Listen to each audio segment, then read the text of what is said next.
Yang pertama, saya tidak tahu sebabnya apa, tetapi suasana pada minggu-minggu terakhir ini kelihatan masyarakat berada pada posisi yang khawatir mengenai COVID.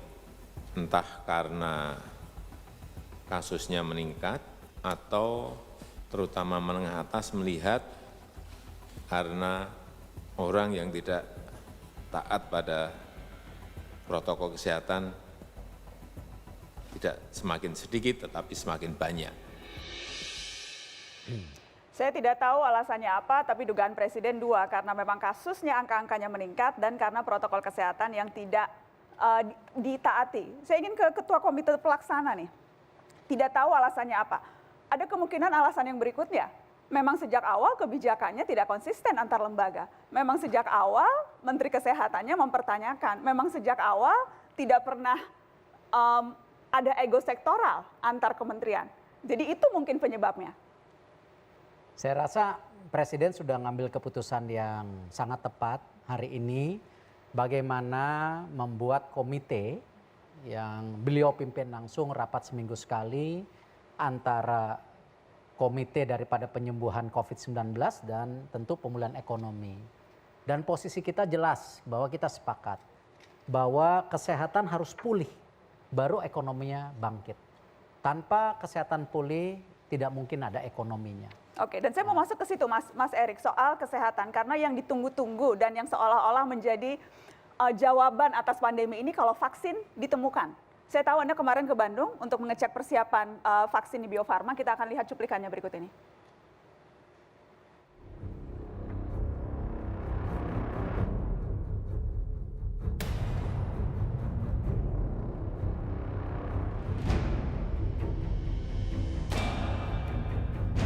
Uji klinis tahap 3 vaksin COVID-19 yang dilakukan oleh Fakultas Kedokteran Universitas Padjadjaran dengan Bio Farma dilakukan di 6 lokasi di Kota Bandung.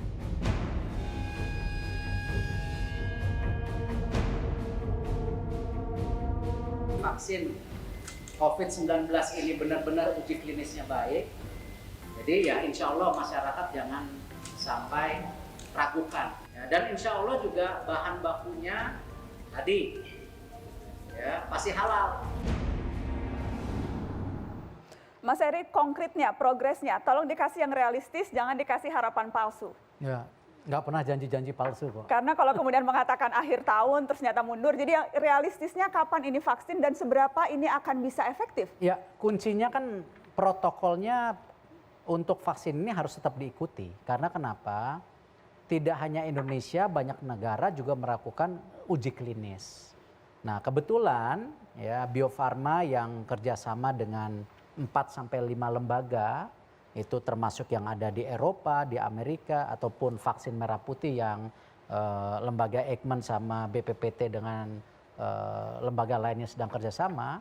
Nah, tentu juga ada yang vaksin yang dari tentu yang terjangkit utama. Saya rasa sesuatu yang realitas ketika negara Cina menemukan vaksinnya dulu karena memang dia yang pertama kena. Gitu. Dan itu yang kita kembangkan dan kita... Tetap empat-empatnya kita lakukan kerjasama. Karena kenapa? Saya rasa tidak mungkin kita bergantung hanya satu negara. Ingat, kalau 2/3 bangsa Indonesia harus divaksin, jumlahnya itu 180-190 juta. Dan satu kali imunisasi itu tidak cukup, itu perlu 2 kali. Berarti kan jumlahnya lebih dari 300 juta yang harus kita lakukan. Masa kita harus tergantung oleh satu negara? Ya justru kita harus berkolaborasi dengan banyak negara. Oke. Termasuk diri kita sendiri. Nah karena itu sejak awal kami melihat Bio Farma sebagai tadi perusahaan yang sudah menciptakan vaksin dari tahun 1890 dan punya track record yang mendunia, sudah punya market 150 negara dan 75% vaksin folio itu merupakan captive marketnya Bio Farma. Nah kesempatan yang ini kita coba lakukan upgrading di Bio Farma. Oke. Yang tadinya jumlah kapasitasnya 100 juta untuk COVID-19, kita mau jadikan 250 juta di Desember. Alhamdulillah confirm bisa. Jadi timelinenya di Desember vaksin itu diperkirakan bisa siap?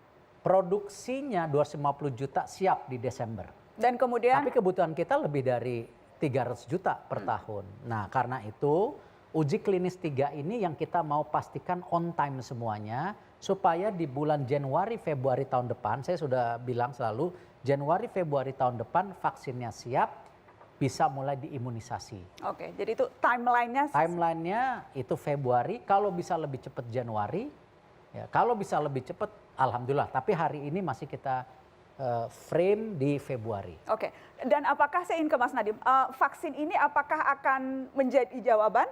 Kalau bicara misalnya di sektor atau portofolio Anda pendidikan, kalau vaksinnya sudah ready, itu artinya sekolah bisa dibuka, bisa lagi tatap muka, sudah bisa hidup kembali normalkah kita selama ada vaksin? Saya rasa pertanyaan besarnya adalah juga jangka waktu administrasi vaksin tersebut. Jadi bahkan kalau vaksinnya sudah siap untuk jumlah yang begitu banyak sampai kita mencapai imunitas yang maksimal gitu, itu akan makan waktu. Jadinya tidak mungkin sekolah itu, pembukaan sekolah tatap muka dengan protokol kesehatan itu tidak mungkin harus menunggu sampai seluruh negara tervaksinasi. Makanya kami sudah mulai melakukan relaksasi bagi zona hijau. Harapannya dalam waktu cepat mungkin akan ada relaksasi untuk zona kuning juga. Itu harapannya akan ditentukan dengan 4 kementerian. Tapi menurut kami adalah protokol kesehatan masing-masing sekolah pada saat melakukan tatap muka tapi dengan sistem shifting atau rotasi di mana kelasnya lebih kecil dan juga guru-guru dan orang dewasa yang punya komorbiditas tidak boleh masuk sekolah dan tidak ada aktivitas ekstrakurikuler dulu ya, tidak ada olahraga dan lain-lain, itu harus semuanya diperketat, sanitasi, kesehatan, dan tentunya kalau ada anak sakit tidak boleh ke sekolah. Jadinya sebenarnya fokusnya adalah kesiapan sekolah dan Pemda untuk melaksanakan tatap muka apa tidak. Oke. Mungkin sedikit mengingatkan Mbak Nana bahwa relaksasi itu bukannya memaksa sekolah untuk terbuka. Setiap kali kita melakukan relaksasi suatu zona, itu adalah keputusannya Pemda, jadi kepala dinasnya boleh memutuskan untuk tidak mau membuka, maupun juga kepala sekolahnya, bahkan kalau kepala sekolahnya mau mulai tatap muka, misalnya di zona hijau, orang tua pun berhak untuk tidak memperkenankan anaknya ke sekolah karena belum nyaman. Jadinya ada masing-masing punya hak untuk menentukan sendiri kesiapan mereka. Oke, kita nanti akan bahas lebih spesifik soal pembelajaran jarak jauh karena ini salah satu isu yang dapat perhatian banyak sekali. Saya mendapat banyak sekali pertanyaan, komentar, kritikan, minta keluhan ingin disampaikan ke Mas Menteri Nadiem. Tapi setelah ini, karena saya masih mau fokus soal kesehatan nih, isu yang penting. Selain pandemi, tentunya kita juga ada infodemi. Itu menurut WHO salah satu hal yang menjadi paling sulit dan yang kita hadapi sekarang, virus dusta, kabar bohong, orang-orang yang percaya teori konspirasi, orang-orang yang kemudian banyak melakukan kampanye-kampanye justru untuk tidak melakukan protokol kesehatan. Saya ingin minta tanggapan Mas Erik dan juga Mas Nadiem soal ini. Ini isu kesehatan. Ya, tentu vaksin menjadi utama.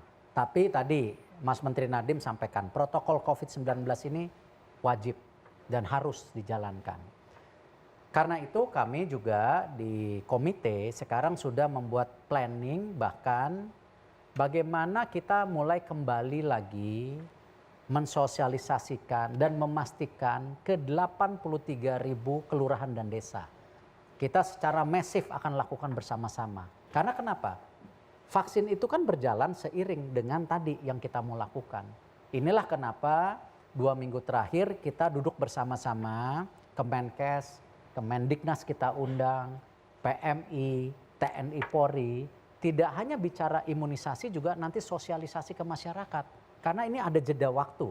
Ingat, kita itu hanya pernah melakukan imunisasi 40 juta setahun. Ini 300 juta lebih dalam setahun. Sesuatu yang masif dan belum pernah ada. Dan waktunya itu tadi yang Mas Nadiem sampaikan, ini kan bukan berarti dalam 1 bulan 300 juta disuntik, perlu proses. Nah karena itu seiring dengan tadi strategi dari kami, dari Pak Menko, itu Menko-nya banyak di atas, bagaimana juga kita memastikan 83.000 titik di kelurahan pedesaan itu juga menjadi footprint yang tidak kalah pentingnya buat kita penetrasi sampai dalam. Peran dari camat, kelurah, babinsa, babinkamtnas ini menjadi ujung tombak kita. Puskesmas, posyandu itu harus kita lakukan.